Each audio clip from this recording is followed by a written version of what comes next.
Em sua live semanal, o presidente Jair Bolsonaro recebeu o ministro da Cidadania, João Roma, e ambos explicaram como o governo federal vem agindo para enfrentar a pandemia e assistir a população que vem sendo prejudicada pelas medidas tomadas por governadores e prefeitos.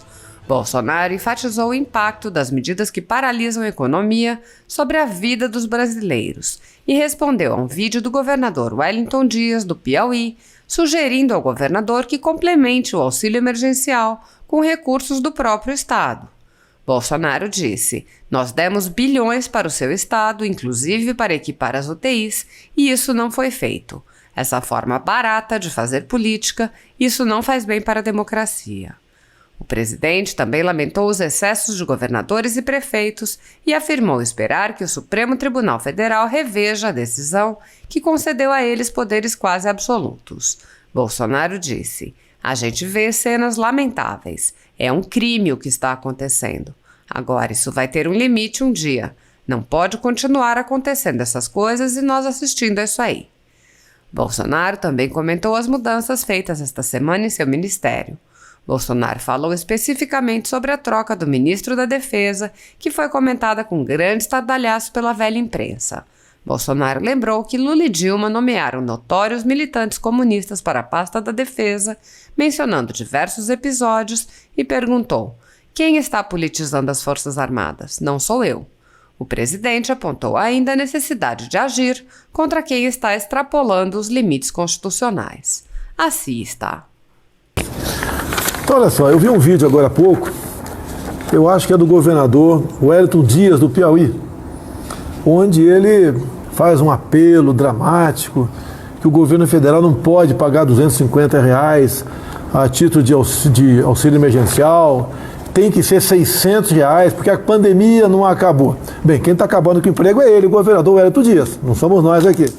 Agora, deixar bem claro, serão mais 44 bilhões de reais que o governo está se endividando. Então, Wellington Dias, como tem matéria na imprensa aqui, que teu estado, né, todos os estados estão superavitários, você poderia criar um complemento ao auxílio emergencial. Nós estamos dando 250, você dá mais 350 e chega nos 600. A nossa proposta é por 4 meses. Você acha que tem que ficar até o final da pandemia? A partir, então, de agosto, setembro, você paga os 600 para o pessoal do teu estado, que você está tirando emprego das pessoas. Então você tem que se responsabilizar.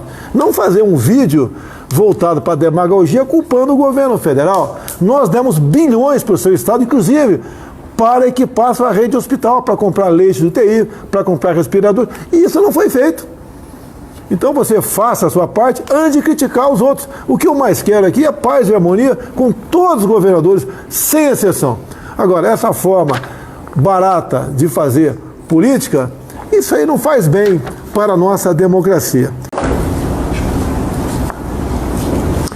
Boa noite a todos. Quinta-feira, 1º de abril, Brasília. Aqui à minha esquerda aqui, Elisângela, nossa intérprete de Libras. E à direita aqui o João Roma, um dos mais novos ministros da Cidadania. Ele é pernambucano, radicado e eleito pela Bahia. Bem-vindo aqui, espero que venha mais vezes. Vai falar um pouco daqui a alguns momentos sobre o auxílio emergencial.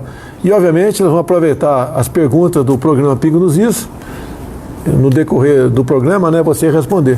E na metade, mais ou menos, o João Roma nos deixa e entra aqui o peso da Caixa, porque o auxílio emergencial tem tudo a ver com a Caixa também.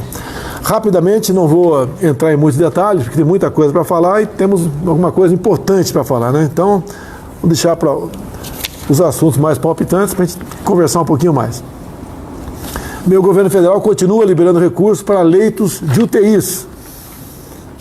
Então, em havendo a necessidade, o respectivo secretário de Saúde dos estados entra em contato com a Ministério da Saúde e o recurso é liberado. Então, as informações que estamos tendo pelo Brasil todo é que não tem faltado leite de UTI. Chega nos 95%, 90%, mas não tem faltado leite de UTI. E se estiver faltando, está faltando planejamento por parte dos interessados, porque o governo não mede esforço para liberar recursos para leitos de UTI. nós também, você lembra um pouco tempo atrás, é uma crítica enorme sobre seringas, que o governo não se preparou, e não ia ter seringa, ia faltar. Foi uma semana de pancada em cima do Pazuello e em cima de mim. Bem, estamos vacinando gente, né, e não se tem notícia de falta de seringas. Então, aquele imediatismo da mídia para tentar atacar a gente. A mesma coisa agora sobre os insumos para intubação. Foi um massacre em cima da gente, semana passada, mas o governo já vinha tomando providências e fechamos vários acordos para comprar, então, medicamentos para intubação. Número das vacinas, batemos hoje 34 milhões 900 mil doses distribuídas e 18 milhões aplicadas. Então tem uma diferença aí de 14, 16 milhões. Isso ou o Estado não aplicou todas as vacinas, ou aplicou e da ponta da linha para o Ministério da Saúde não chegou essa informação da quantidade das pessoas que receberam a vacina. A Anvisa aprovou o uso emergencial da vacina Janssen essa semana, e eu sempre disse, Roma, que entre nós, Ministério da Saúde e a vacina, existia a Anvisa. A gente não pode ser irresponsável comprar algo que não tenha sido aprovado pela nossa Agência Nacional de Vigilância Sanitária. Alguns reclamam, devia ter comprado o ano passado. Bem, se você compra e não são aprovadas, como é que ficaria essa questão? Iam falar o que da gente? Que nós havíamos feito um negócio não muito legal ou não legal e teríamos consequências contra a gente. Agora, o Brasil é um dos 5 países, ou vamos falar entre os 10 países que, em valor absoluto ou número relativo, mais aplica a vacina no mundo. Estamos indo muito bem nessa questão. Pretendemos, ao longo dos próximos dias, aplicarmos 1 milhão de doses por dia no Brasil. Eu estive hoje à tarde, presidente, lá com o ministro Queiroga. Eu fui parabenizar ele por ter conseguido inserir na priorização os profissionais de segurança pública no Brasil inteiro, que estão nas ruas, cuidando da população. Então, além de parabenizar por isso, eu fui pedir também a priorização de todos aqueles que trabalham no sistema SUAS, que é o pessoal de assistência, que trata dessa população vulnerável, essa população que está mais sofrendo, e o senhor já demonstrou sua preocupação, que tem passado fome no Brasil. Então, esses profissionais que estão lá na ponta precisam também de priorização. Eu levei isso para o ministro Queiroga e aproveitei, Pedro, pedi também a ele que inserisse nessa priorização também os profissionais que trabalham nas lotéricas. Esse pessoal das lotéricas, nesse período agora, presidente, nós vamos iniciar o pagamento do auxílio emergencial, muitas vezes termina que presencialmente que o cidadão vai ali tirar uma dúvida, outra coisa, e eles estão, portanto, nesse fronte, prestando serviço, como para a gente conseguir superar essa pandemia. Então, estive lá com o ministro Queiroga e ele animado, inclusive tratando de melhorar todo esse fluxo para que a nossa tecla agora seja vacinar, vacinar e vacinar. Não basta ver, às vezes, a minha vontade, ou do Roma, ou do ministro Queiroga. Houve muito comentário a semana passada que os presos estavam tendo uma prioridade acima de professores e os profissionais de segurança. Não é apenas eu ligar para lá e falar, faça isso. É complexo, tem lei sobre isso, o preso é tutelado, é fácil você falar, olha, o preso tem que ser o último da lista, mas você vai ter problema sério com a justiça no Brasil. Então essas questões são complexas. E o que aconteceu agora? Via nota técnica do Ministério da Saúde, está sendo autorizado a vacinação agora do pessoal da segurança pública, como prioritário. Ou seja, já nas próximas remessas de vacina para os estados, como a saúde tem um levantamento do número aproximado de profissionais de segurança, irão vacinas então extras para lá, para que seja aplicado então nos profissionais de saúde, bem como no pessoal das Forças Armadas envolvido diretamente na questão da vacinação. Então aquele pessoal nosso, que trata o transporte de paciente, o resgate e atendimento pré-hospitalar, as várias ações sobre Covid, as ações de vigilância das medidas de distanciamento social, o pessoal que vacina indígena. Então, não é tão fácil como alguns acham que pode ser essa questão. Obviamente, do que depender da minha vontade, da tua também, o pessoal da segurança pública, professores, estariam à frente dos encarcerados. Já está resolvido aqui a questão do pessoal de segurança. Bem, muita coisa sendo estudada no mundo sobre remédio para a Covid, né? Quando eu falei ano passado sobre isso, João Roma, remédio para a Covid, para variar eu apanho tudo que eu falo. Depois acaba acontecendo, por coincidência, estamos certos.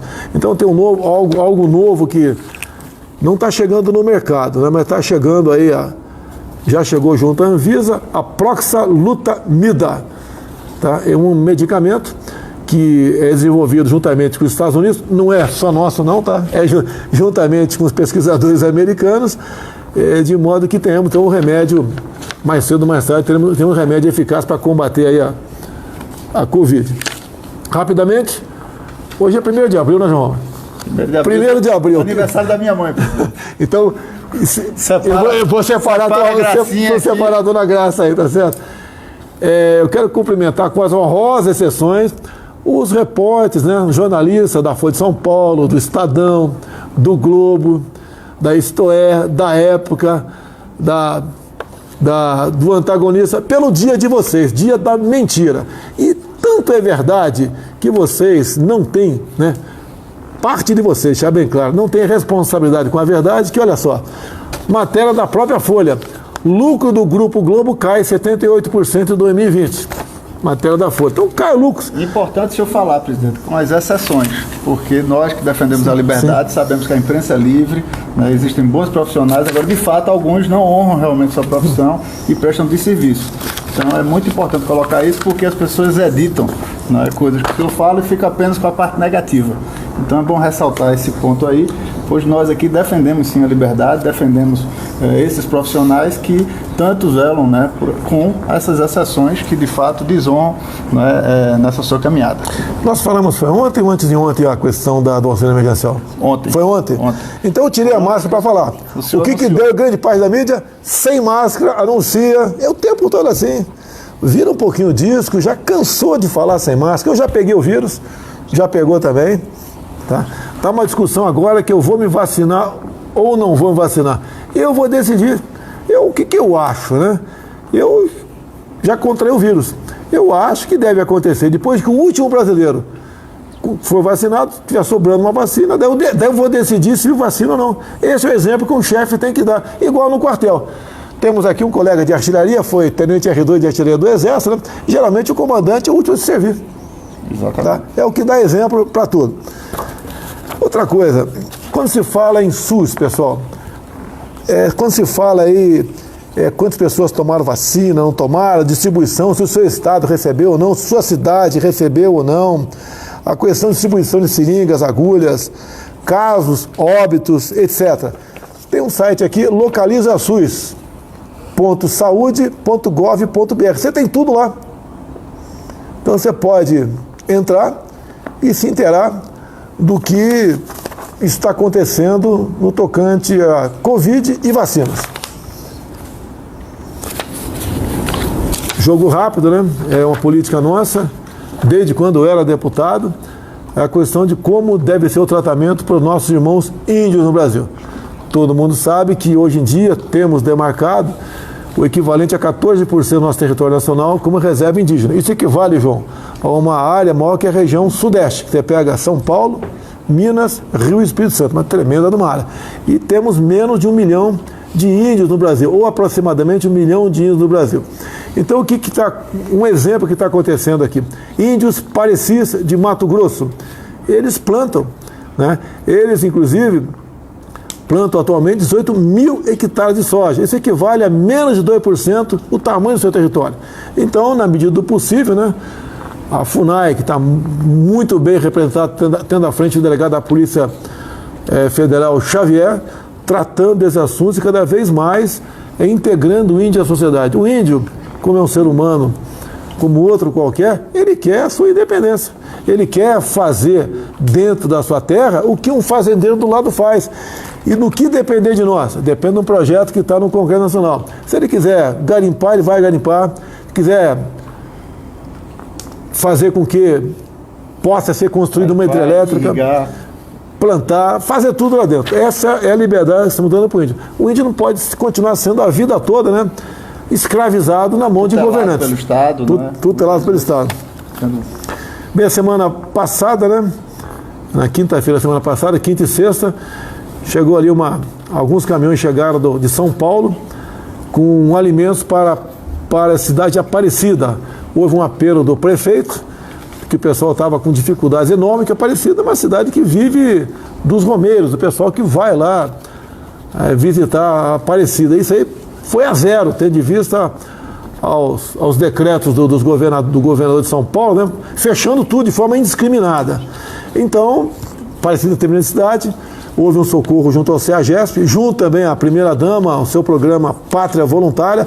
Até ela pediu, já que o aniversário dela foi dia 22 de março, né, semana passada, ela pediu para... Isso, ela pediu, em vez de qualquer presente, que recebesse cesta básica. Sim. Então isso foi um grande exemplo. Você teve lá também? Isso, presidente, eu recebi o prefeito, Periquito o nome do prefeito, ele esteve aqui em Brasília, né, eu estava com a deputada Renata, e não tinha agendado lá no Ministério da Cidadania, mesmo assim eu recebi, o prefeito emocionou-se, citou isso, inclusive, em alguns programas que participou, o general Heleno, inclusive, compartilhou isso no grupo dos ministros, e nós viabilizamos algumas cestas básicas pelo Ministério da Cidadania. E juntamente com o ato da primeira-dama, nós criamos então um movimento Brasil Fraterno, onde nós estamos engajando aí com uma série de outras entidades, como muitos, inclusive, do Sistema S, e a primeira-dama foi lá, né, em Aparecida na última sexta-feira, presidente, junto, né, com algumas ações, como o Coronel Melo na CEAGESP, né, e um movimento que está se replicando em vários outros locais do Brasil, melhorando essa logística, porque a população está passando fome. Em Aparecida, por exemplo, presidente, as pessoas não podem, os hotéis todos vazios, né, muitos já fecharam, as pessoas desempregadas, certo? Sem ter como ganhar o pão. Então, é uma questão realmente que está afetando a dignidade dessas pessoas.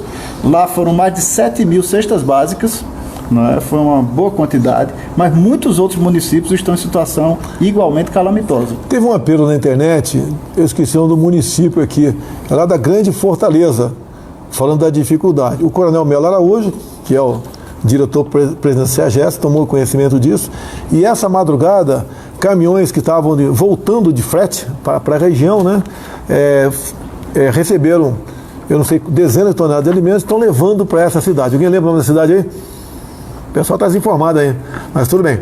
Então, parabéns aí ao Coronel Melo Araújo, aos permissionários da CEAGESP, aos permissionários e a primeira-dama em nome do programa Pátria Voluntária. Curiosidade aqui, ó. Vamos fazer a primeira pergunta aí, Cícero, tem condições? Enquanto eu comento aqui, prepara a primeira pergunta aqui. Matéria do jornal Clarim de hoje. Ajuda aqui, João Roma, que eu não entendo. Em um ano, 3 milhões de pobres, mas agora chegam a 19 milhões. E outro, do jornal de hoje, La Nación. A pobreza subiu a 42% em 2020 e já afeta 19 milhões de argentinos. Então, jornais da Argentina dizendo que aumentou o número de pobres em função das medidas restritivas de lockdown e confinamento. O Brasil está indo no mesmo caminho. Eu não sei o que passa pela equipe lá de alguns governadores que mantém essa política de fechar tudo. A política de fechar, que começou em março, abril do ano passado, qual era a intenção da mesma? Achatar a curva de contaminação, né? O pessoal muita gente já esqueceu essa questão de achatar a curva de contaminação, para que os hospitais se preparassem com leitos, UTI, respiradores, etc. Dinheiro foi para estados e municípios, muito dinheiro, bilhões de reais, e nós sabemos que alguns, né, ou muitos governadores e prefeitos usaram esse recurso para pagar folha atrasada, botar suas contas em dia. E não deram a devida atenção para a saúde. Então, no momento, quando você vê aí, ó, em especial aquela grande TV, conhecida como TV funerária também, o tempo todo só quer saber de mortes. Não fala em número de curados, o tempo todo número de mortes. E falando aqui, ó, como é que está a capacidade de UTIs nos seus respectivos estados. Está com 90%, está com 95%, e em função disso, justifica para eles medidas de isolamento. No meu entender, está equivocado. No meu entender, o seu pode ser diferente, não tem problema. Porque, presidente, uma coisa é isolamento, outra coisa é distanciamento. Evitar aglomerações, como nós fazemos, por exemplo, no pagamento do auxílio emergencial, pedindo que as pessoas não vão diretamente às agências da Caixa. É uma conduta, né? Usar máscara, álcool em gel, é uma conduta necessária, mas isolamento, impedir que pais e mães de famílias, que muitas vezes estão em situação precária, morando embaixo de uma brasilite, não possam conseguir o sustento dos seus filhos, é uma coisa bem diferente. Então, o conjunto dos estados e municípios, de acordo com o Banco Central, obteve um superávit primário o ano passado de 38 bilhões de reais. Eu fiz a minha parte, o governo federal, com a sua equipe econômica, nós fizemos a nossa parte. Mortes, infelizmente, estão acontecendo. Mesmo que os prefeitos e os vereadores tivessem tomado as melhores medidas do mundo, nós sabemos que mortes ocorreriam. Agora, alguns culpar o governo federal pelas mortes, isso aí não é nada mais, nada menos do que má fé. Cid, a primeira pergunta é Cid. Boa noite, presidente. Boa noite, ministro. Ministro, um banco demitiu cerca de 20 funcionários que continuaram recebendo o auxílio emergencial, embora tivessem garantido o salário. Isso aconteceu em outras empresas? O Ministério tem um levantamento completo desses casos ou não? Ocorreram outros casos, sim, e muita coisa tem sido apurada. Muitas pessoas, aqui fica até o meu agradecimento, porque ao perceberem o recebimento indevido desse auxílio, devolveram de bom grado, presidente. Sim. Então, meus parabéns a esses cidadãos brasileiros que têm a consciência que existem brasileiros mais sofridos, que precisam sim desse apoio do governo, que está chegando mais uma vez com o auxílio emergencial. Por outro lado, aqueles que não devolveram, né, muitos estão sendo identificados. Já no imposto de renda desse ano, quando se preenche o imposto de renda, se detecta isso, já aparece lá uma guia de recolhimento para a conta única da União. Além disso, muitas operações da Polícia Federal estão sendo desencadeadas, já foram noticiadas em vários estados, quadrilhas, inclusive, especializadas na utilização, né, de capturar esses dados de forma eletrônica e pegar, né, colocar a mão no recurso federal que é destinado para essa população de vulneráveis, de brasileiros que realmente precisam de ajuda. Então, é um crime nefasto, né, que precisa ser combatido, e gostaria de fazer um apelo a todo aquele que, de fato, tenha recebido indevidamente esses recursos, que, de fato, tenha consciência e faça, né, de forma espontânea a devolução desses recursos. Ô, João, eu conversei há poucos dias com o Wagner Rosário, que é o ministro da CGU, Controladoria Geral da União, e ele me disse que todas as profissões tem gente que sacou auxílio emergencial. Todas, praticamente sem exceção. A minha, a tua, Augusto Nunes, está certo? Foi um negócio realmente inacreditável. Mas a execução do auxílio emergencial no último ano, presidente, que executou 294 bilhões de reais, isso significa mais de 10 anos do Bolsa Família em apenas 9 meses, gerou também, né, para o Estado brasileiro uma gama muito grande de informações. E com essas informações, que são mais de 200 fontes de dados diferentes, nós conseguimos fazer cruzamentos, e com isso eu tenho certeza que nessa rodada do auxílio, né, teremos mais eficácia na destinação desses recursos. Aí nós agradecemos a participação da Dataprev, Caixa Econômica Federal, Caixa Econômica Federal, todos os órgãos envolvidos, servidores e colaboradores que se dedicaram muito. É uma grande façanha, né? O Brasil certamente foi o país que conseguiu ter mais eficácia nesse programa no período de pandemia, né? Outros países, inclusive, que dispõem de muita tecnologia, não conseguiram, né, fazer chegar a uma gama tão grande, né, da nossa população o auxílio de forma efetiva, como o auxílio, né, que o governo federal conseguiu fazer chegar aos brasileiros.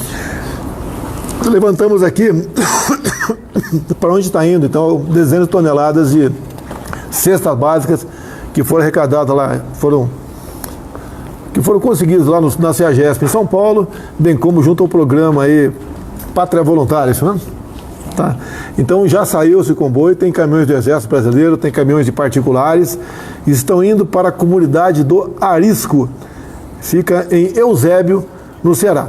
A distância é aproximadamente 3.000 quilômetros, bastante longo. Isso leva o quê? Uns 3, 4 dias de viagem? Se tiver motorista de sobressalente do lado ali, reserva ali. 41 horas. 41 horas direto? Direto, então. Cid, prepara outra pergunta, Cid. Salve, muito boa noite, presidente Jair Bolsonaro, boa noite, ministro João Roma. Olha, ministro, a minha pergunta é sobre as pessoas que estão sendo obrigadas a ficarem em casa e são pessoas que precisam trabalhar no dia a dia. Eu queria saber se é possível acudir essas pessoas, não só com esse auxílio emergencial, mas um específico para o que aconteceu na tragédia pessoal, ou seja, o impedimento de ganhar dinheiro. É possível definir, ministro, algum socorro especial a essas pessoas que não podem trabalhar, que têm profissão, que têm atividade, mas que estão sendo impedidos de trabalhar? Obrigado. Obrigado pela pergunta, Zé Maria. Sim, várias iniciativas estão sendo desenvolvidas pelo governo federal. No ano passado, muito já foi feito. Agora mesmo, no Ministério da Economia, se desenvolve o FAT do Bem.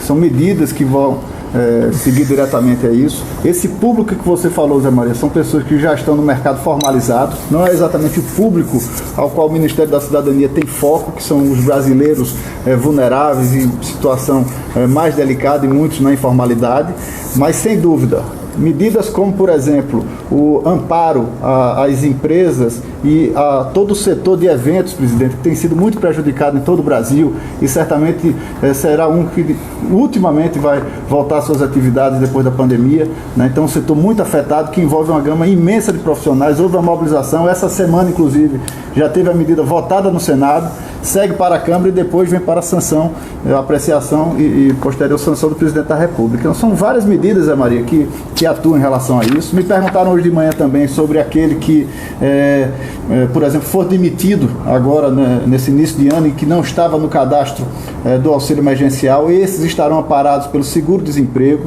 Então, uma série de medidas. Por isso foi tão importante a reunião que o presidente Jair Bolsonaro protagonizou na semana passada, chamando o chefe de todos os poderes, governadores, autoridades, seus ministros, para que haja uma cooperação entre todos os brasileiros e que possamos agir de forma sintonizada para superar as mazelas dessa pandemia. Então, olha só, eu vi um vídeo agora há pouco, eu acho que é do governador Wellington Dias, do Piauí, onde ele faz um apelo dramático que o governo federal não pode pagar R$250 a título de auxílio emergencial, tem que ser R$600, porque a pandemia não acabou. Bem, quem está acabando com o emprego é ele, o governador Wellington Dias, não somos nós aqui. Agora, deixar bem claro, serão mais 44 bilhões de reais que o governo está se endividando. Então, Wellington Dias, como tem matéria na imprensa aqui, que teu estado, né, todos os estados estão superavitários, você poderia criar um complemento ao auxílio emergencial. Nós estamos dando 250, você dá mais 350 e chega nos 600. A nossa proposta é por 4 meses. Você acha que tem que ficar até o final da pandemia? A partir, então, de agosto, setembro, você paga os 600 para o pessoal do teu estado, que você está tirando emprego das pessoas. Então, você tem que se responsabilizar. Não fazer um vídeo voltado para a demagogia culpando o governo federal. Nós demos bilhões para o seu estado, inclusive para equipar sua rede hospital, para comprar leite de UTI, para comprar respirador. E isso não foi feito. Então você faça a sua parte antes de criticar os outros. O que eu mais quero aqui é paz e harmonia com todos os governadores, sem exceção. Agora, essa forma barata de fazer política, isso aí não faz bem para a nossa democracia. Então, lembrando também, presidente, que esses 44 bilhões de reais foram avalizados, né, e pactuados com o Congresso Nacional. Foi o recurso que foi viabilizado, né, dentro de uma faceta onde a política social e a política econômica são duas faces da mesma moeda. Então isso, né, num momento como esse, onde o Brasil, enquanto nação, tem que superar essa pandemia, isso tem que ficar muito claro, porque nós temos que ter toda a responsabilidade fiscal, porque quando a economia não vai mal, não vai bem, isso também afeta aquela população mais pobre, aqueles mais vulneráveis. Né? Então, isso é um recurso que foi disponibilizado pelo governo e com base nisso é que o senhor definiu o novo auxílio em 4 parcelas. Em dezembro, o auxílio foi de R$300 e agora R$250. Então não foi uma diferença tão grande assim. Isso é acima da média do Bolsa Família. E lembrando que R$250 para uma população que está desassistida, passando muitas vezes fome dentro de casa, faz muita diferença. E outros serão para mais de 40 milhões de pessoas. Mais de 40 milhões de famílias. A gente sabe que o recurso é pequeno, sabe disso, ninguém está negando isso aí. Mas pelo volume de pessoas, em especial aqueles chamados de invisíveis, né? Os informais que perderam tudo, ajuda. A gente sabe que não é muito, é um quebra-galho, ajuda. Tá? É o que o governo pode fazer. Nós não podemos desequilibrar a nossa economia. Caso contrário, os efeitos desse desajuste da economia serão muito mais danosos. Vem inflação atrás disso, como está vendo a inflação. Inflação, carestia. Nós sabemos que a inflação da cesta básica foi uma ordem que é bem maior do que a inflação normal do ano passado. Agora, isso vem de consequência. Consequência do quê?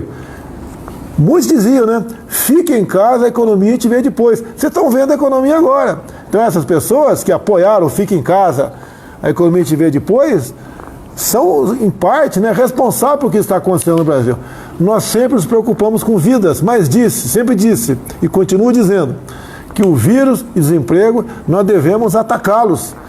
Porque, como mostrei aqui no Jornal da Argentina, a miséria subiu 42% na Argentina. E lá continua fechado. E é um dos países que mais morre gente por milhões de habitantes. É sinal que a política do lockdown, a política do fica em casa, de toque de recolher, de confisco, da possibilidade de confisco de propriedade privada, como o estado do Nordeste. É um absurdo isso aí. Alguns governadores, alguns prefeitos estão baixando decretos que têm poderes mais restritivos que o estado de sítio. E olha que o estado de sítio, você parlamentar sabe disso, eu baixo o decreto, mas só entra em vigor depois do Congresso dizer sim. Enquanto o Congresso não se manifestar, não vale o estado de sítio. E hoje em dia qualquer governador, qualquer prefeito, tem os responsáveis, mas tem aqueles que abusam. Baixa o decreto que se explode o mundo. Como, por exemplo, entram nos direitos e garantias fundamentais.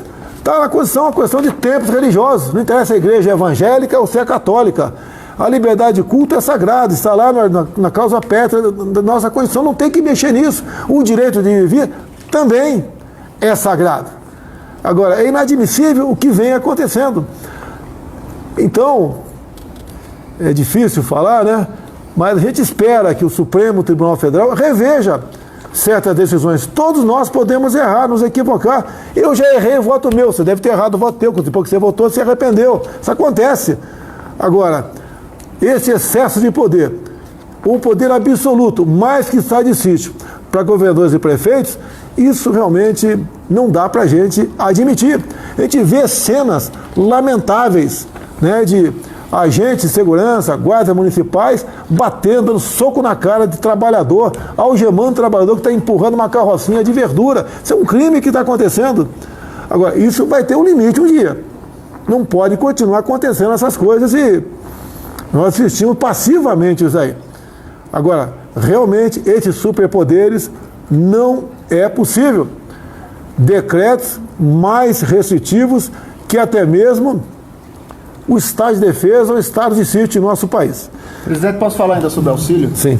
O auxílio emergencial será no valor de R$250, com duas exceções. Família de uma pessoa só receberá R$150 e as mulheres chefes de família receberão R$375. Serão 4 parcelas, tendo início o pagamento agora no dia 6 de abril. E gostaria de fazer um apelo a todos, inclusive que comuniquem a outras pessoas, que não precisam ir à agência da Caixa Econômica, né? Já se sabe como esse pagamento é efetuado. No ano passado já foram 9 parcelas pagas. A Caixa Econômica, através do aplicativo Caixa Tem, já tem o know-how de fazer esse pagamento chegar. Então nós pedimos para que não faça essa movimentação, para evitar aglomeração e para que a gente junto possa minimizar o sofrimento do nosso povo, presidente. Mais uma vez, o senhor chegando junto daquela população que mais precisa, né? O seu governo está viabilizando para mais de 40 milhões de famílias brasileiras um alento para que consiga minimizar esse sofrimento durante a pandemia. Eu quero dar uma sugestão, né, para quem quiser, obviamente, né? Algum chefe de executivo pelo Brasil. Faça como eu sempre fiz. Há 2 semanas eu fui na comunidade Chaparral, em Brasília. Entrei na casa de 4 pessoas. Pedi, solicitei, posso ver a tua geladeira? Posso ver o que tem aí dentro? E fui ver. Vocês devem fazer a mesma coisa. Perguntar, você não está em casa há quanto tempo? Você fazia o quê? Qual é o teu ganho atualmente? Vão cair para trás. É uma massa enorme de pessoas que a geladeira está vazia. Não tem mais o que comer, estão vivendo de favores. Estão vivendo de uma coisa só, o dia só comendo arroz, ou só comendo milho, ou uma polenta, o dia café, almoço e janta, polenta. É isso que está acontecendo. Há um sentimento cada vez maior de revolta junto dessas pessoas. Repito aqui, eu temo por problemas sociais graves no Brasil. E como é que você vai combater isso? Eu quero repetir aqui. O meu exército brasileiro não vai às ruas para agir contra o povo ou para fazer cumprir decretos de governadores e prefeitos. Não vai. O meu exército, enquanto eu for presidente, não vai. O que estão esperando acontecer? Então o pessoal marca, até o dia 5 vai ao lockdown. De repente chega dia 5, prorroga mais uma semana. Agora, o pessoal quando perde um emprego, dificilmente arranja de novo. Quando ele fecha uma empresa, é quase impossível abri-la novamente. Você pode ver uma coisa esquisita, né? Nós criamos, o Brasil, não foi nós, né? Foi criado 400 mil novos empregos agora em fevereiro. E a massa de empregado aumentou assustadoramente. Por que isso? É o critério do IBGE. Essas pessoas, quase 40 milhões de informais, como eles não procuravam emprego, eles eram tidos pelo IBGE como empregado. Como eles não puderam mais vender churrasquinho de gato, vender um biscoito na praia, guardar um carro, água mineral, seja o que for, ele foi atrás de emprego. Quando ele vai atrás de emprego, ele passa a ser um desempregado para o IBGE. Então a metodologia, no meu entender, ela tem que ser revista, né? Se as pessoas assim entenderem, né? As pessoas do governo, de fora do governo, assim entenderem, porque é um dado falso, mentiroso, que você pode ver, quanto mais te cria emprego, mais aumenta o desemprego no Brasil. Outra coisa bastante aqui, que não se fala mais, que passou a ser crime no Brasil, né? Tratamento precoce. Passou a ser crime. Você tem que ir para casa, seguir o protocolo Mandetta. Vai para casa, quando sentir falta de ar, vai para o hospital para ser entubado. Então o Conselho Federal de Medicina está lançando uma campanha, e como tem uma aceitação muito grande na nossa live aqui, eu não pedi autorização para o Conselho Federal de Medicina, mas como é público, eu vou divulgar. Até em função do quê? Eu vi um vídeo de um médico brasileiro, tá, que receitou para uma pessoa que estava com sintomas de Covid, dipirona e paracetamol. Daí o paciente falou, doutor, eu quero tomar HCK, né, para não falar o nome aqui, porque vão bloquear minha página toda aqui, ou outro medicamento qualquer. Daí ele falou, isso não tem protocolo para isso, não é recomendável e não tem nenhuma comprovação científica. Daí ele falou, mas doutor, onde está escrito que dipirona e paracetamol é o remédio para a Covid? O médico ficou sem solução, sem resposta. Então vamos lá. Conselho Federal de Medicina, não sei ou não. CFM ressalta, o médico brasileiro sabe como tratar a Covid. O Conselho Federal de Medicina respeita a autonomia do médico. É aquela questão do off-label, o médico na ponta da linha, como não tem o remédio específico ainda, ele pode, em comum acordo com o paciente, com a família do médico, receitar aquilo que ele achar melhor. Procure o médico em caso de sintomas gripais. Ou seja, ele pode estar com Covid e achar que é uma gripe como outra qualquer. Então o Conselho Federal de Medicina, de forma bastante inteligente e preocupada com a vida do ser humano, né, manda procurar o médico. O médico ali pode rapidamente, né, quase ter a certeza, né, ou através de um teste, ter a certeza que é a Covid e vai aplicar o tratamento conveniente a essa pessoa. Mais o CFM. O paciente com sintomas gripais deve ser acompanhado pelo médico de forma precoce.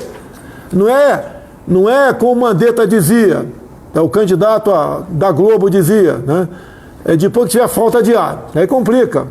O médico brasileiro tem autonomia, junto com seu paciente, para decidir o melhor tratamento e ponto final. Mais do CFM. CFM ressalta, o médico brasileiro é competente, respeitem a sua autonomia. Em falar em médico competente, quero me dirigir aos médicos aqui agora. Quando o Mandetta era ministro, foi votado um projeto no parlamento, onde permitia às universidades particulares aplicar a prova de revalida. Foi aprovada pelo Congresso e depois chegou na minha mesa, estava lá presente o Mandetta e mais gente do CFM, AMB, todo mundo lá. E era para eu sancionar o projeto como um todo. E eu tinha tomado conhecimento disso, fui alertado pela SAGE, né, que é um órgão de assessoria jurídica para mim lá, sobre aquele dispositivo. E falaram para mim, ó, se sancionar isso aí, hoje em dia as públicas fazem o prova de revalida. As particulares também. Tem boas particulares e respeitáveis, sim, mas tem também aquelas que é só de fachada. Essa de fachada poderá simplesmente, de acordo com outros interesses, né, revalidar todo mundo. E dali, eu perguntei pro pessoal ali, né, sanciona ou veto? O Mandetta falou sanciona. Os outros ficaram em silêncio. Quando ficaram em silêncio, eu questionei. Abri o jogo, é isso? Daí falaram, realmente vai ser o revalida quase que automático, né? Ou de acordo com outro critério qualquer, todo mundo vai ter o diploma de revalida. Eu vetei o projeto, voltou para a Câmara e tinha que ter 257 votos para derrubar meu voto. O Mandetta conseguiu 253. Então, por 4 votos, não se transformou aqui o Brasil com o paraíso daqueles que fazem o curso em outros países para conseguir o revalida. O revalida continua, com o meu governo, voltou a ser aplicado. E a prova é difícil.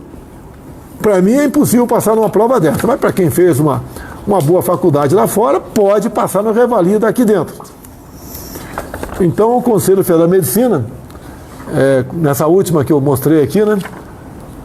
O médico brasileiro é competente. E quem fez a revalida e foi aprovado também é competente. A última aqui do CFM, tem mais, né? CFM recomenda: busque avaliação médica logo no início dos sintomas relacionados com a Covid-19. Então está dando toda a dica aqui. Você passou mal, vai no médico. Se você achar que aquele médico lá vai te receitar paracetamol, aí eu não sou médico, mas paracetamol não é para Covid. Procure outro médico. Agora, muita gente no Brasil faz o tratamento precoce, tá? Ou faz o preventivo também. Tem mais pergunta pro... Presidente, posso fazer um agradecimento em nome do povo baiano? Pode fazer, o Pedro senta aqui. O seu governo, presidente, através do nosso querido ministro Tarcísio, liberou mais um trecho duplicado da BR-116, que vai da nossa querida cidade de Santanópolis, né, passando por Santa Bárbara. Santa Bárbara, o nome da santa, padroeira da artilharia. Sim. Mas a cidade também que tem um excelente requeijão. Tarcísio recebeu o requeijão. Eu quero fazer um apelo, né, para o meu amigo Ed França, prefeito de Santa Bárbara, Jacó, vice-prefeito da turma toda lá, que tem que viabilizar também o requeijão do presidente Bolsonaro. E já estamos aí dando sequência para chegar com essa duplicação até a cidade de Serrinha. O prefeito Adriano esteve aqui conosco essa semana. Então isso é um adiante de vida muito grande, presidente, né, para toda aquela população. Isso atinge também a todas as pessoas que passam. Um problema muito grave lá, a questão do rodoanel de Feira de Santana, né, a rotatória de Feira, que retém, né, e isso atrapalha muito a vida dos baianos. Então, o seu governo, rapidamente, através do ministro Tarcísio, conseguiu fazer esse avanço dentro da BR-116, o que é muito positivo para todos os baianos. Eu queria fazer esse agradecimento. Não, vamos lá, pessoal. São muitos recados que vêm. Estava previsto sua ida, né, até o prefeito de Feira, Colbert Martins, que foi deputado junto com o senhor, estava ansioso lá querendo receber sua visita. Feira é a maior cidade do interior do Nordeste brasileiro, e agrega uma quantidade muito... Curiosidade, é perto de Jacobina ou não? Não, Jacobina já fica na Chapada, tá. Certo? Mas vamos lá também. Jacobina é uma cidade muito charmosa, certo? Encantadora, e merece a visita do presidente Bolsonaro. Curiosidade, nos anos 80, eu vi na televisão, né? Nova Serra Pelada na Bahia. Cidade de Saúde, próximo de Jacobina. Peguei mais 5 PQD comigo e fomos para lá, que meu pai foi garimpeiro, né? Fiquei 4 dias no garimpo. Não achei nada. Se tivesse achado, estaria até hoje lá. Teria pego um eito para mim, né? Um eito de terra. Essa cidade, onde, se Deus quiser, vai chegar a duplicação da BR, presidente, a cidade de Serrinha, né? Tinha lá também mina de ouro. Tá certo. O Brasil é muito rico. A Bahia tem um potencial mineral gigantesco, né? E vamos avançar, inclusive, com a questão do licenciamento, para que cada vez mais a gente possa fazer isso. A FIOL também vai ser uma mão na roda para que a gente possa ampliar a nossa produção. É uma pena essa pandemia acontecer, né? Além das mortes que a gente lamenta, obviamente, mas além do planejamento, final de 2019, tu estava acompanhando a gente, o Brasil estava voando, né? Na economia, obras, muita coisa. E a pandemia vindo atrasou e muito a gente, o nosso sonho de avançar na questão do nióbio, no grafeno, da dessalinização de água, a questão da tabela de imposto de renda, que a gente queria mexer também, muita coisa ficou para trás. E a gente lamenta que esse endividamento nosso em mais de 700 bilhões de reais vai ter repercussão negativa por muito tempo, não só para nós, mas para futuras gerações também. Então a gente condena os ataques baratos de algum, né, criticando o valor do auxílio emergencial e ele, sendo governador, podia fazer a mesma coisa que eu. E divide o seu estado, né, e pague o auxílio emergencial. O Brasil vai vencer, presidente, e Deus abençoe o Brasil, né, e vamos dedicar todo o nosso trabalho, todo o nosso talento, porque a nossa população merece sim ser bem dirigida e nós temos muito que avançar. Então vamos vencer essa pandemia, vamos vacinar a população e todos vão se orgulhar muito ainda do governo Bolsonaro. João, obrigado por ter aceitado o convite, né, ser ministro. É um ministério bastante importante o teu, juntamente com o da Damares, né? Fica lá no mesmo prédio. No mesmo prédio, tá certo. Então é complicado. Quinta-feira você podia estar em casa aqui, hoje é feriado, está trabalhando, vai trabalhar com todo. Mas não tem folga. Se Deus quiser, eu estou lá no interior da Bahia com Roberto, Joãozinho e Clarice, presidente. Mas não tem, toda hora tem um telefone, tem alguma coisa para a gente discutir um assunto. Muito obrigado, então, João Roma. Até a próxima, se Deus quiser. Um abraço. Senta agora aqui o Pedro Guimarães, presidente da Caixa Econômica Federal. Enquanto ele senta aqui, 3 ministros foram trocados durante a semana e 3 aqui foram remanejados. Eu vou falar um pouquinho apenas do Ministério da Defesa, onde houve uma especulação enorme da mídia, né? Está politizando, quer fazer isso, quer fazer aquilo. Curiosidade, quem era e quem é o atual ministro da Defesa? Ambos são generais do Exército, do último posto da carreira, generais de 4 estrelas. Que, obviamente, vocês sabem que o militar da ativa não pode sequer estar afiliado a qualquer partido político. Agora, eu estou politizando, colocando generais do último posto dentro da defesa? E quem acha que sim, eu vou responder aqui. No passado, a Dilma Rousseff botou o Jacques Wagner, ex-governador da Bahia, do PT, para ser ministro da Defesa. Isso é politizar? Ou eu que estou politizando? E ele colocou lá na Secretaria-Geral da Defesa a senhora Eva Chiavon, casada com 02 do MST, a vida pregressa dela pela CUT, tá, okay? E ela era conhecida como Dilma da Bahia. Estava politizando a defesa ou era eu que estava politizando? Depois também tivemos aqui o senhor Aldo Rebelo, do Partido Comunista do Brasil. Então alguém do PCdoB à frente do Ministério da Defesa. A imprensa criticou? Não. Tem 3 ou 4 generais da reserva, lamentavelmente, já trabalharam comigo, né? São as pessoas que a imprensa dá um espaço especial para tecer comentários sobre isso daí. Agora, quando essas pessoas lá atrás foram alçadas à situação de cargos importantes, ou ministério, pessoas integrantes do PT, do PCdoB, do PDT, não falavam nada. Agora, no meu governo, tem um cara de mal, né? Um deles, inclusive, já foi cogitado por Lula para ser vice dele.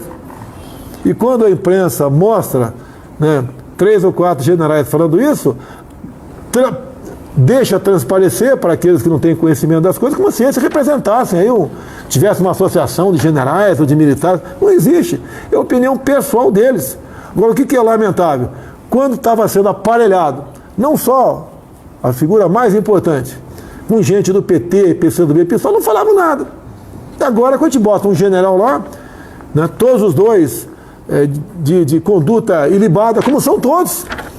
No nosso meio, quando alguém pisa na bola, né, comete algum deslize, as providências são tomadas. O Aldo Rebelo, inclusive, né, botou a Perpétua Almeida do PCdoB como na Secretaria de Produtos de Defesa, uma das secretarias mais importantes lá. Ninguém falou nada. Assim como a Secretaria-Geral era com a Eva Chiavô no Jacques Wagner. O José Genuíno também foi assessor especial do ministro Nelson Jobim. José Genuíno do Araguaia. Não falaram nada. Esses 3 ou 4 nunca falaram nada a respeito disso. Assim como tivemos o Valdir Pires, já falecido, ministro da Defesa. Tivemos o Celso Amorim, que, pelo que me consta aqui em dados da mídia, já foi filiado ao PT.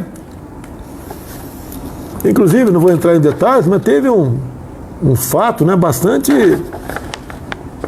tenebroso do senhor Celso Amorim na Venezuela, do tempo do Hugo Chávez. Ele estava com o avião da Força Aérea, vindo de Cuba, fazendo escala lá para vir para o Brasil. Houve um problema no aeroporto, gravíssimo lá, desentendimento entre a equipe do Chávez e a equipe do Lula. Quem está politizando as Forças Armadas? Não sou eu. E o que eu posso falar do general Braga Neto? Né? Ele, se eu não me engano, ficou por 45 anos no Exército, né? Lá na ativa, no Rio de Janeiro, foi lá o chefe da intervenção no Rio de Janeiro, fez um excelente trabalho, reequipou a polícia militar, os demais órgãos de segurança. É uma pessoa que realmente fez um excelente trabalho lá, é uma pessoa de combate, é um general da linha de frente, de combate. Estava na Casa Civil, estava fazendo um excelente trabalho comigo, e daí, por decisão do presidente, né, foi convidado por mim, coisa rápida. Ele me conhecia, eu conhecia ele, e só nós sabemos basicamente o motivo disso tudo, e morreu aqui essa história, não tem que discutir nada, e foi para a defesa. E o que é natural na defesa? Tá? Os atuais comandantes, que não tenho nada também, só tenho a agradecer os 3 comandantes de força, o da Marinha, o Almirante Wilkes, o do Exército, o Léo Pujol da minha turma, e o Bermúdez, né, tenente brigadeiro do ar, agradecer o trabalho deles, foram excepcionais para comigo ao longo desses 2 anos e 2 meses. Né? E como eles são mais antigos do que o Pujol, é natural. Quem comanda, o comandante geralmente é o mais antigo. Então, ele, sendo o mais antigo, resolveu apresentar 3 nomes de futuros chefes da defesa, de chefes de força, mais moderno do que ele, e toca a vida. E eu sempre falei para todos os meus ministros, todos, sem exceção, né? Onde é o nosso jogo? Nosso jogo é dentro das 4 linhas da Constituição. Nós não vamos sair desse retângulo, né, ou desse quadrado, e também devemos nos preocupar com quem está jogando fora desse quadrado, que está agindo de forma errada. E alguma providência, né, legal tem que ser tomada contra quem está agindo fora dessas linhas. Estou errado? Onde vocês viram ou ouviram, né, uma só ação minha, um ato que visasse aí,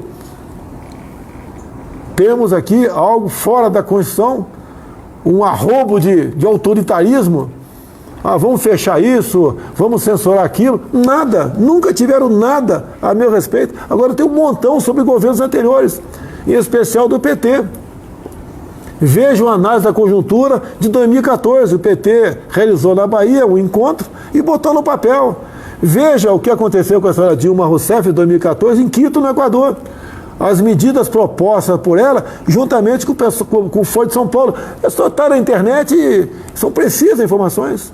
Lá na Bahia, onde erramos. Lá, é claro, erramos em não modificar os currículos militares. Ou seja, colocar o relatório da Comissão Nacional da Verdade nos currículos militares. Como se você pudesse acreditar que o PT tivesse algum compromisso com a verdade. Eu te recomendo até, eu dei em 34 segundos a definição da Comissão da Verdade numa sessão voltada para as Forças Armadas na Câmara dos Deputados. É só você buscar no YouTube, né? Bota lá a sessão militar Comissão da Verdade, Dilma, Bolsonaro. Você vai ver o que é a definição da verdade em 34... A definição de Comissão da Verdade em 34 segundos. Ontem, como eu não vi nada na mídia, eu falei sobre o 31 de março. Por que não publicou ninguém? Por que ninguém deu pancada em mim? Por que a grande mídia não bateu em mim? Porque foi simples o que eu falei. O que a esquerda sempre diz? Transparência, democracia, liberdade, tudo que eles detestam. E eu fui bem claro.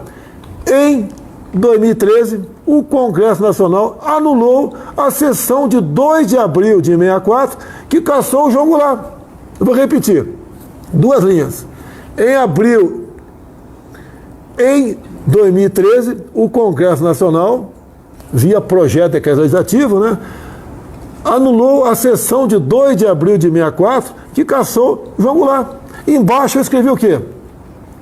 Os democratas, de verdade, não apagam fotos ou fatos. É só você procurar um pouquinho na história. Quem era o grande líder de esquerda que apagava fotografias? Naquele tempo não tinha, praticamente não existia vídeo, Eram fotografias, apagavam fotografias. O que foi feito em 2013? Apagou-se fatos. Eu consegui uma cópia do Diário do Congresso, 2 de abril de 64. Lá não existe mais. Foi incinerado, sumiu. Que a sessão de 2013 apagou aquilo. Apagaram por quê, meu Deus do céu? Querem reescrever a história. É igual ao meu caso com a senhora Mira Leitão, em 2018, na Globo News.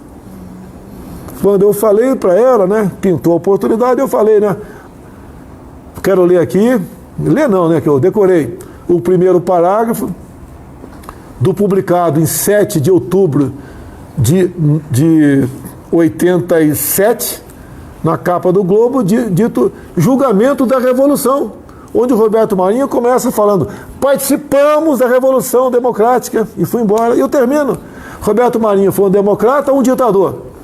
Daí ela psicografada, os maiores vexames da imprensa brasileira, os maiores ridículos da imprensa, ela criptografada, o jornal, o governo, os seus filhos fizeram a revisão da história.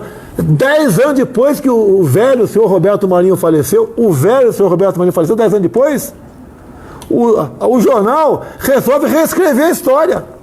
Se ele tivesse vivo, ele podia até falar: olha, me equivoquei, me enganei, aconteceu isso, aquilo. 10 anos depois. Violentaram a memória do senhor Roberto Marinho, goste ou não dele, violentaram a memória dele. E hoje em dia você vê, desde antes das eleições, 2 anos, 2 meses, não tem dia que eu e minha família não apanhe do sistema Globo de televisão e jornal, não tem dia. É uma perseguição enorme em cima da gente. Agora, não falam sobre o doleiro Tecla Duran? Me ajuda aí. Em delação premiada, falou que a família Marinho, ao longo de pouco mais de 10 anos, recebeu lá no estacionamento lá do Jardim Botânico do Rio mais de R$1 bilhão de propina. Não toca no assunto. Dário Messer, não é Tecla Duran não. O Tecla Duran, o doleiro. Dário Messer, mais de R$1 bilhão entregue para a família Marinho, segundo o delator, lá no estacionamento da TV Globo no Jardim Botânico. Esses são vocês, Rede Globo. Não tenham medo de mim, não. Não vou perseguir vocês. Mas vocês têm que estar em dia com suas obrigações para vocês continuarem operando no Brasil, assim como qualquer outra imprensa no Brasil. Não vai ter jeitinho. Assim será com qualquer órgão de imprensa no Brasil. Agora, essa perseguição a troco de quê? Em causa própria, ataco minha família toda, quem está do meu lado, parentes, amigos, o tempo todo, como se fossem os donos da verdade. Mas tudo bem. Eu acredito, estou vivo, fui eleito, estou aqui até hoje, graças a ele, coisa que parece que vocês não têm Deus no coração. Pedro, uma coisa aí, Pedro. Bem rápido, Pedro, está acabando nosso tempo aqui. Presidente, nós emprestamos, já negociamos R$6 bilhões para as Santas Casas, uma medida que nós tínhamos falado há 2 semanas atrás. o potencial é de 189 mil leitos. Segundo ponto, apesar da gente ter o maior banco digital do Brasil, com 107 milhões de CPFs, nós abrimos durante os últimos 10 dias em São Paulo, na cidade, porque estávamos pagando o Bolsa Família e temos centenas de milhares de pessoas que, se nós não tivéssemos pago desde a sexta-feira passada, não teriam nada para receber durante 10 dias. Então a Caixa Econômica, ela faz tanto o pagamento digital, mas é o banco que está contratando pessoas, contratamos 7.700 e abrindo agências, 76 agências por enquanto. Então a Caixa, o banco de todos os brasileiros, contrata, abre agência e paga aquelas pessoas que às vezes não têm celular. Estava indo para o encerramento aqui, quando se fala em Santa Casa, eu fui vizinho por muitos anos do ex-deputado Toninho Pinheiro, de Minas Gerais. Atualmente, no lugar dele entrou o Pinheirinho.